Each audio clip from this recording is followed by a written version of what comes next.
পাঁচজনকে দেখে আরো 10 জন দাঁড়াবে।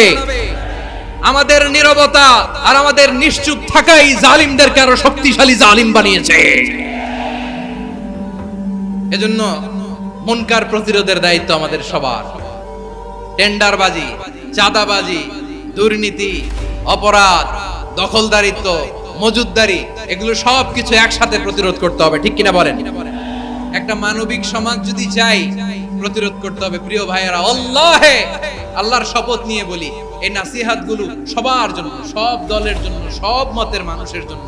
আমরা কোনো দলের প্রতি মানুষকে ডাকি না, আমরা ডাকি ইসলামের দিকে। সব দলের, সব মতের, সব মানুষদেরকে আমরা আহ্বান জানাই, আসুন আমরা একটা সুন্দর সমাজ বিনির্মাণ করি। এই যে নতুন বাংলাদেশের এক সুযোগ এসেছে, আর জীবনে হয়তো আসবে না, সামনের 100 বছর এই সময় আসবে না। আসুন দেশটাকে আমরা সাজাই, আসুন আমরা দুর্নীতি বন্ধ করি, আসুন আমরা চাঁদাবাজি বন্ধ করি, আসুন আমরা দখলদারিত্ব বন্ধ করি, আসুন আমরা এক দল আরেক দলকে নিশ্চিহ্ন করার যে রাজনীতি, এটা বন্ধ করি। সব দলের প্রতি আমার আহ্বান, আমরা চাঁদাবাজ মুক্ত বাংলাদেশ চাই, জুলুম মুক্ত বাংলাদেশ চাই, ফ্যাসিজম মুক্ত বাংলাদেশ চাই, গুণ খুন খারাপি মুক্ত বাংলাদেশ চাই।